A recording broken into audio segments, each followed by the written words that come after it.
दोस्तों नमस्कार, जोहार चिल्ली। जानते हैं झारखंड सूबा की ताज़ा खबरों को, लेकिन उससे पहले अगर आपने अभी तक इस चैनल को सब्सक्राइब नहीं किया तो सब्सक्राइब कर लें, जिससे कि आपको झारखंड सूबा की ताज़ा खबर रोजाना मिलती रहे। तो सबसे पहली खबर की बात करें तो हेमंत सोरेन की जमानत पर रोक वाली याचिका सुप्रीम कोर्ट से खारिज।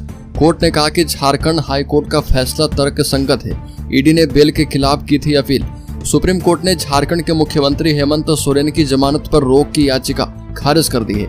ईडी ने लैंड स्कैम से जुड़े मनी लॉन्ड्रिंग केस में मुख्यमंत्री हेमंत सोरेन को जमानत देने के झारखंड हाई कोर्ट के आदेश को चुनौती दी थी और सुप्रीम कोर्ट से जमानत रद्द किए जाने की मांग की थी। जस्टिस BR गवई और जस्टिस KV विश्वनाथन की बेंच ने कहा कि हाई कोर्ट ने 28 जून को जो फैसला सुनाया था, प्रथम दृष्टया पाया गया है कि सोरेन मनी लॉन्ड्रिंग के दोषी नहीं है और यह बहुत ही तर्कसंगत है। कोर्ट के इस फैसले के बाद झारखंड मुख्यमंत्री को बड़ी राहत मिली है।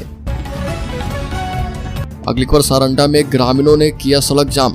पूर्व नियोजित कार्यक्रम के तहत मनोहरपुर प्रखंड के सारंडा अंतर्गत गंगदा पंचायत के कई गांव के ग्रामीणों ने तड़के 5 बजे से ही डेगची और अन्य सामान लेकर सलाई गांव के चौक पर मनोहरपुर कीरीबुरु मार्ग को जाम कर दिया।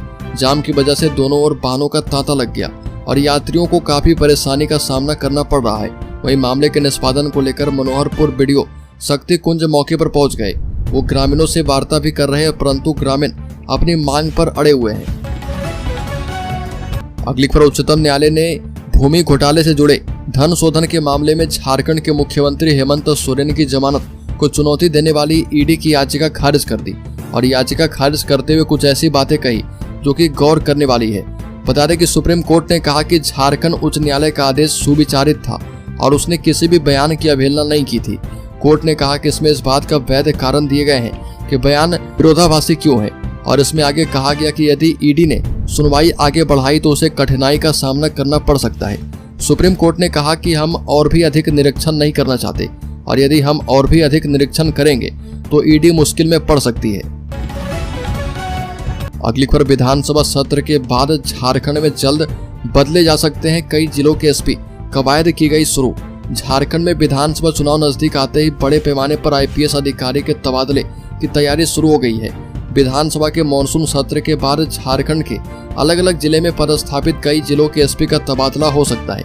जिन जिलों में 2.5 वर्ष से ज्यादा समय से SP जमे हैं उनका तबादला होना है। साथ ही वैसे SP का भी तबादला किया जाएगा जिनके जिले में हाल के महीने में विधि व्यवस्था की समस्या उत्पन्न हुई है। आगामी विधानसभा चुनाव को देखते हुए सरकार राज्य में विधि व्यवस्था को लेकर गंभीर है। ऐसे में बेहतर परिणाम नहीं देने वाले जिले के SP बदले जाएंगे और ऐसे अधिकारी के काम की समीक्षा भी की जा रही है। अगली खबर, झारखंड के 6 जेल से 9 कैदी हुए रिहा, 24 भेजे गए जेल। झारखंड के 6 जेल से 9 कैदी को रिहा कर दिया गया, जबकि 8 जिले से 24 आरोपियों को अलग अलग मामले में जेल भेजा गया है। जिन कैदियों को रिहा किया गया उसमें एक कैदी सजायाफ्ता था और 8 कैदी अंडर ट्रायल था। जमशेदपुर जेल से एक सजायाफ्ता कैदी को रिहा किया गया, जबकि बिरसा मुंडा केंद्रीय कारागार रांची से 1, जमशेदपुर से 1, हजारीबाग से 7, पलामू से 5, धनबाद से 1, लोहरदगा से 3, पाकुड़ से 1 और रामगढ़ से 5 आरोपी को जेल भेजा गया है। अगली खबर, झारखंड भाजपा के प्रवक्ता रमाकांत महतो ने कांग्रेस नेता बंधु तिर्की को स्थानीयता, जल जंगल जमीन और आदिवासी के नाम राजनीति चमकाने वाला बताया और महतो ने कहा कि आय से अधिक संपत्ति के मामले में कोर्ट से सजा पा चुके पूर्व विधायक बंधु तिर्की को राज्य में बाहरी लोगों की हो रही नियुक्तियों के बारे में हेमंत सरकार से पूछना चाहिए। साथ ही कहा कि JPSC और JSSC में जिस तरीके से नियमों को ताक पर रखकर पेपर लीक एवं परीक्षा सेंटर सेटिंग करवाकर खुलेआम नौकरियां बेची जा रही है, उसमें 70% से अधिक राज्य के बाहर के अभ्यर्थी शामिल हैं। ये भी कहा कि तिर्की सरकार में राज्य समन्वय समिति के सदस्य हैं। अगली खबर, झारखंड विधानसभा चुनाव से ठीक पहले यहाँ की राजनीति में डेमोग्राफी सियासी मुद्दा बनता जा रहा। इसको लेकर कांग्रेस और BJP के नेता आमने सामने हैं। इस बीच कांग्रेस विधायक शिल्पी नेहा तिर्की ने दावा किया कि गैर कानूनी तरीके से रांची में बिहार के लोग बस गए। प्रवासी बिहारियों की वजह से झारखंड खासकर रांची में डेमोग्राफी बदल गया है। इसके जवाब में BJP ने संथाल परगना में बांग्लादेशी प्रवासियों का मुद्दा उछाल दिया। बता दें कि कांग्रेस के दावे के उलट BJP पर गैर कानूनी तरीके से झारखंड में बसे प्रवासी बिहारियों का पक्ष लेने का आरोप लगता रहा है। साथ ही अगली खबर की बात करें तो अजय मारू की सदस्यता समाप्त करने पर JSCA को हाई कोर्ट का नोटिस।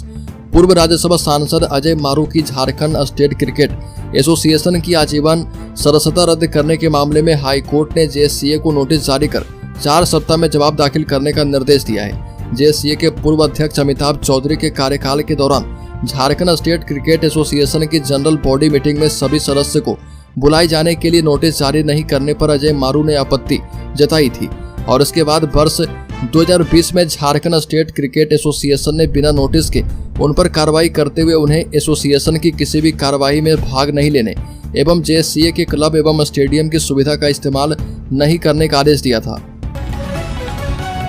अगली खबर, झारखंड के पूर्व मुख्यमंत्री बाबूलाल मरांडी ने कहा कि आदिवासी की घटती आबादी की जांच के लिए एसआईटी गठित करे राज्य सरकार। भाजपा के प्रदेश अध्यक्ष बाबूलाल मरांडी ने एक बार फिर बांग्लादेशी घुसपैठियों के सवाल पर राज्य सरकार को घेरा। मरांडी मानसून सत्र के दौरान विधानसभा परिसर में मीडिया से बातचीत कर रहे थे। उन्होंने कहा कि राज्य सरकार अविलंब एसआईटी गठित करके आदिवासी की घटती जनसंख्या के कारणों की जांच करवाए, नहीं तो केंद्र सरकार को जांच करवाने के लिए अनुशंसा का प्रस्ताव भेजे। मरांडी ने कहा कि पूरे राज्य में बांग्लादेशी घुसपैठियों ने जगह बना ली है। संथाल परगना में तो यह स्पष्ट दिखाई पड़ रहा, पूरे संथाल परगना क्षेत्र की डेमोग्राफी बदल चुकी है। अगली खबर, मुझे 5 महीने जेल में डालकर कीमती वक्त बर्बाद किया गया। हेमंत सोरेन ने कहा कि उन्हें 5 महीने जेल में बंद करके उनका बेहद कीमती वक्त बर्बाद किया गया। सोरेन ने मनी लॉन्ड्रिंग केस में उनकी जमानत रद्द करवाने की मांग वाली ईडी की याचिका सुप्रीम कोर्ट से खारिज होने पर प्रतिक्रिया व्यक्त करते हुए कहा कि उन्हें इस तरह जेल की सलाखों के पीछे डाल दिया गया था जैसे वो राज्य की कोई बड़ी संपत्ति लेकर घूम रहे थे या फिर फरार हो गए थे। सोरेन परिवार पर कई लांछन लगाए गए, लेकिन न्यायालय सर्वोपरि है या लोकतंत्र का ऐसा स्तंभ है जहां अंधकार नहीं है। अगली खबर, 2012 में बनी नागर विमान सोसाइटी भंग, कर्मियों का होगा समायोजन। झारखंड में 12 साल पहले बनी नागर विमान सोसाइटी को राज्य सरकार ने भंग कर दिया है। इस सोसाइटी का गठन 2012 में हुआ था। पिछले कई सालों से यह सोसाइटी काम नहीं कर रही थी। विमानन क्षेत्र में ट्रेनिंग के लिए इस सोसाइटी का गठन किया गया था। इनके कर्मियों का समायोजन नागर विमानन विभाग में किया जाएगा। नागर विमानन सोसाइटी को भंग करने की सबसे बड़ी वजह यह रही कि राज्य सरकार ने 2 साल पहले झारखंड फ्लाइंग संस्थान के गठन को स्वीकृति दी थी। अगली खबर, झारखंड के विधानसभा के बाहर झारखंड मुक्ति मोर्चा विधायकों का प्रदर्शन। झारखंड मुक्ति मोर्चा के विधायकों ने रांची में विधानसभा के बाहर प्रोटेस्ट किया। इस दौरान शिक्षा मंत्री वैद्यनाथ राम ने मीडिया से बातचीत के दौरान कहा कि बीजेपी झारखंड के प्रति हमेशा सौतेला व्यवहार कर रही है, क्योंकि यहाँ गैर बीजेपी सरकार सत्ता में है और गैर बीजेपी सरकार होने की वजह से हमेशा से इनको अनदेखा किया जा रहा। यहाँ तक कि झारखंड को विकास कार्य को करवाने के लिए राशि भी नहीं दी जा रही है। इस सौतेले व्यवहार को लेकर हम विरोध कर रहे।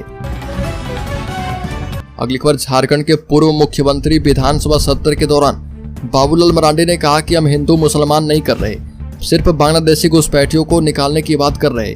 झारखंड विधानसभा मानसून सत्र के दूसरे दिन बाहर धरने पर बैठे भाजपा के विधायकों ने वोट बैंक की राजनीति करने का आरोप लगाया और मुस्लिम आबादी बढ़ाना बंद करो, आदिवासी बहन बेटी के साथ खिलवाड़ करना बंद करो जैसे तख्तियां लेकर प्रोटेस्ट किया। वहीं बाबूलाल ने कहा कि हम हिंदू मुसलमान नहीं कर रहे, जो बांग्लादेशी घुसपैठिए घुस आए हैं, रोहिंग्या घुस आए हैं, उसको निकालने की बात कर रहे और हेमंत सरकार उसे पाल पोस कर बड़ा कर रही है। अगली खबर की बात करें तो नए मोटर व्हीकल एक्ट को लेकर लोगों के भारी भरकम चालान काटे जा रहे। वहीं अब झारखंड में लोगों को ट्रैफिक नियम बताने के लिए जागरूकता अभियान चलाया जा रहा। पिछले 2 महीने के दौरान झारखंड के सभी 24 जिले में 1,24,000 लोगों को ट्रैफिक नियम को लेकर जागरूक किया गया है। पुलिस ने जनता से अपील की है कि वो यातायात नियमों का अनुपालन करें और वाहनों को खतरनाक ढंग से न चलाएं और सड़क पर वाहन चलाते हुए अपनी और दूसरे की जीवन की सुरक्षा जरूर करें। वहीं अगली खबर की बात करें तो बोकारो में हरिजन महिलाओं के साथ मारपीट, डीसी से लेकर अनुमंडल तक फरियाद लगाते घूम रहा परिवार। बोकारो के जरीडी थाना क्षेत्र के बांदडी में लगातार गरीब हरिजन पर अत्याचार किया जा रहा। हरिजनों को दान में मिले 2 एकड़ की जमीन को लोग जबरन कब्जा करने का प्रयास कर रहे। जमीन कब्जा का विरोध करने गई 3 हरिजन महिलाओं के साथ मारपीट की गई। इस मामले को लेकर पीड़ित पक्ष में जरीडी थाने में आवेदन भी देने का काम किया। लगातार यह परिवार डीसी से लेकर अनुमंडल तक फरियाद लेकर घूम रहे, लेकिन इनका कोई सुनने वाला नहीं है। हालांकि इस मामले को लेकर वह न्यायालय भी गए हैं। न्यायालय में रोक के बावजूद लोग जमीन पर कब्जा करना चाह रहे और पीड़ित हरिजन परिवार ने जमीन कब्जा करने का आरोप प्रखंड प्रमुख पर लगाया है। अगली खबर, झारखंड के नए राज्यपाल संतोष गंगवार ने कहा कि झारखंड के आदिवासी के लिए मैं दिन रात काम करूंगा आदिवासी बिरसा मुंडा को भगवान मानते हैं। उनके बीच काम करने का सौभाग्य मुझे प्रधानमंत्री ने दिया है। बिरसा मुंडा के नाम को आगे बढ़ा सकूं, यही कोशिश रहेगी और आदिवासी का कल्याण मेरी प्राथमिकताओं में शामिल है।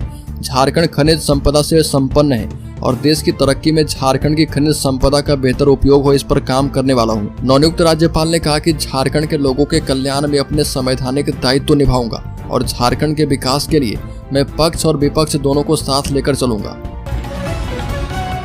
अगली खबर, राज्य परियोजना निदेशक आदित्य रंजन ने मांगी माफी। राज्य परियोजना निदेशक आदित्य रंजन ने शिक्षकों के समक्ष खेद प्रकट किया है और इस तरह उनके वायरल ऑडियो वीडियो पर हो रहे आरोप प्रत्यारोप, स्कूल में चल रहे विरोध और जरूरी कार्य में उत्पन्न गतिरोध की स्थिति समाप्त हो गई है। जेईपीसी सभागार में जैसे ही राज्य परियोजना निदेशक ने खेद प्रकट किया, शिक्षक प्रतिनिधियों ने माला पहनाकर उनका अभिनंदन किया है और निदेशक ने भी शिक्षकों को माला पहनाया। शिक्षक प्रतिनिधियों के समक्ष आदित्य रंजन ने स्पष्ट किया कि उनका वक्तव्य बचपन में घटित एक घटना के संदर्भ में था और इसके पहले भाग को जानबूझकर क्रॉप करके वायरल किया गया।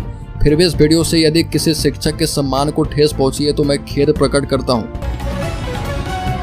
अगली खबर, झारखंड के शेयर होल्डर्स इन्वेस्टर्स के लिए बड़ी खबर। अडानी टोटल गैस का मुनाफा 15% बढ़कर 172 करोड़। अडानी ग्रुप की कंपनी अडानी टोटल गैस का वित्त वर्ष 2024-25 की पहली तिमाही में कंसोलिडेटेड नेट प्रॉफिट 172 करोड़ रुपए रहा। सालाना आधार पर इसमें 15% की बढ़ोतरी दर्ज की गई है। एक साल पहले की समान तिमाही में कंपनी को 150 करोड़ रुपए का मुनाफा हुआ था और कमाई की बात करें तो अप्रैल-जून तिमाही में यह टोटल 1239 करोड़ रुपए रही।